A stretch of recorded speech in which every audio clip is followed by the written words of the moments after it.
네, 안녕하십니까. 오늘도 일상기도회를 통해서 하나님의 말씀을 듣기를 원합니다. 오늘 우리가 함께 살펴볼 본문은 창세기 9장 18절에서 29절까지의 본문입니다.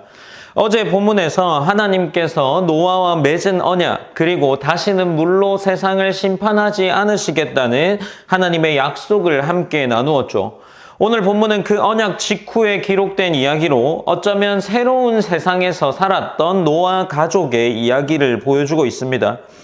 이 모습 속에서는 이 노아 가족이 살았던 모습 속에서 인간의 현실이 얼마나 솔직하게 드러나는지를 보여주는 장면이라고 할 수 있습니다.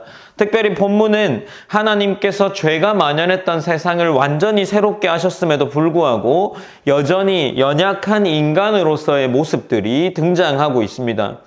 본문 18절과 19절에서 노아의 세 아들 셈과 함과 야벳에 대해 언급하면서 시작합니다. 이 세 사람은 홍수 이후에 온 땅에 퍼진 인류의 조상이 되죠. 즉 오늘 본문에서 벌어지는 사건은 가정사나 개인적인 실수가 아니라 이후 인류 전체의 역사와 연결되는 중요한 이야기라고 할 수 있게 됩니다. 새로운 세상은 노아의 완전함 위에 세워진 것이 아니라 여전히 연약한 인간을 통해 이어지고 있다는 사실이 이 서두에서부터 암시되고 있는 거죠. 20절에서는 노아가 농부가 되어서 포도를 심었다라고 기록을 하고 있습니다. 9장 20절에서는 노아가 농사를 시작하여 포도나무를 심었더니 라고 기록을 하죠. 이는 노아가 방주에 내려서 정상적인 삶으로 돌아왔다는 사실을 기록하고 있는 장면입니다. 그러나 21절에서 노아는 포도주를 마시고 취하여 장막 안에서 벌거벗은 채로 드러나고 있습니다. 홍수 이전 세상과 단절된 새로운 시작이었지만 죄의 가능성이 완전히 제거되지 않았습니다. 심판 이후에도 인간의 연약함은 여전히 남아있었고 본문은 그것을 숨기지 않고 드러내고 있습니다.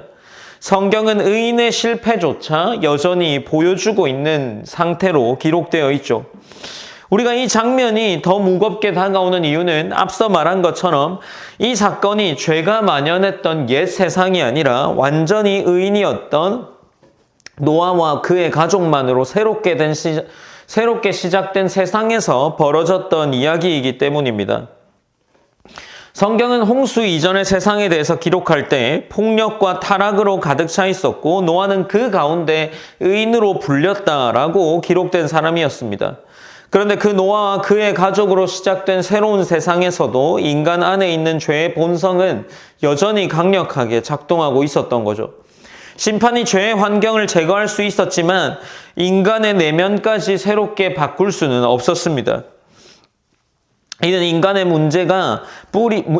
뿌리가 환경이 아니라 사람의 마음 깊은 곳에서 자리 잡은 죄성에 있다는 것을 보여주는 겁니다. 결국 새 세상은 죄가 없는 세상이 아니라 은혜 없이는 유지될 수 없는 세상으로 다시 시작되고 있는 거죠. 이제 22절과 23절에서 세 아들의 태도가 기록되어 있는데 극명하게 대비됩니다. 함은 아버지의 하체를 보고 그것을 밖에 나가 형제들에게 알립니다. 이는 단순히 본 것을 말한 행동이 아니라 아버지의 수치를 존중 없이 다루는 태도를 보여주죠.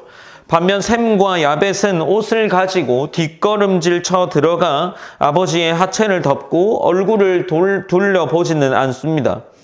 이 장면은 죄를 대하는 두 가지 태도를 보여주죠. 수치를 드러내는 태도와 수치를 덮어주는 태도입니다. 25절부터 이어지는 노아의 말은 흔히 오해되기가 쉬운 부분입니다. 노아는 함을 직접 저주하지 않고 그의 아들 가나안을 저주합니다.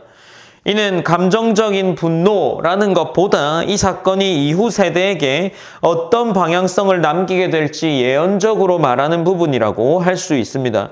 성경은 이 저주를 인종적 차별이나 정당화의 근거로 사용하지 않습니다. 오히려 하나님 앞에서 태도와 관계의 왜곡이 어떤 열매를 맺는지 보여주는 신학적인 선언에 가까운 거죠. 26절과 27절에서는 셈과 야벳에 대한 축복으로 이어지는데 셈은 여호와의 이름과 함께 복을 받으며 야벳은 넓어짐과 셈의 장막에 거함이라는 표현으로 복을 받습니다. 이는 이후 구속사의 흐름 속에서 셈의 계보를 통해 하나님의 약속이 이어질 것이라는 중요한 암시를 보여주는 대목입니다. 하나님은 인간의 실패 한가운데에서도 여전히 당신의 구원의 계획을 멈추지 않으시고 노아의 실수는 하나님의 언약을 무효로 만들지 못합니다. 이 본문은 우리에게 어떤 중요한 균형을 가르쳐 준다라고 할 수 있죠. 하나님의 언약은 인간의 완전함에 달려있지 않지만 그렇다고 인간의 태도가 아무런 의미가 없는 것도 아닙니다. 하나님은 은혜로 언약을 세우지만 그 언약 안에서 살아가는 인간의 태도는 분명히 열매를 남깁니다. 새 창조 이후의 세상은 죄가 사라진 이상적인 세계가 아니라 은혜 안에서 다시 선택하며 살아가야 하는 현실의 세계인 거죠. 오늘 본문을 통해 우리는 이러한 질문들을 고민해 볼 수 있습니다. 우리는 누군가의 연약함 앞에서 어떤 태도로 서 있는가 하는 거죠. 드러내고 판단하는 자리에 서 있는지 아니면 덮고 회복하는 선택하는 자리에 서 있는지 말입니다. 하나님께서 우리의 수치를 덮어주신 은혜를 기억한다면 우리 역시 다른 이들의 연약함을 덮어주는 그런 은혜의 태도로 살아가야 할 겁니다. 우리가 함께 이 본문을 기억하면서 오늘도 기도로 시작하길 원합니다. 첫 번째로는 심판 이후에도 인간을 포기하지 않으시고 언약을 이어가시는 하나님의 은혜, 그 은혜를 깊이 깨닫기를 기도했으면 좋겠습니다. 그리고 두 번째로는 다른 이의 연약함을 드러내기보다 그들의 연약함과 수치를 덮어주고 우리가 받은 은혜로 그들을 덮어줄 수 있는 은혜, 그것을 기억하는 태도로 살아가는 귀한 하나님 자녀가 되기 원합니다. 라는 그러한 기도의 제목들로 오늘 하루를 시작했으면 좋겠습니다. 제가 기도하고 일상기도회를 마무리하겠습니다. 사랑의 하나님 감사합니다. 하나님 우리가 일상기도회를 통해서 하나님의 말씀을 듣고 또 하나님의 말씀을 나누며 나아갑니다. 하나님 우리가 이 오늘 노아의 말씀을 살펴보면서 하나님 누군가는 하나님의 은혜를 기억하고 또 은혜를 선택하는 자리에 서 있을 것이고 누군가는 그 수치를 드러내는 자리에 서 있을 겁니다.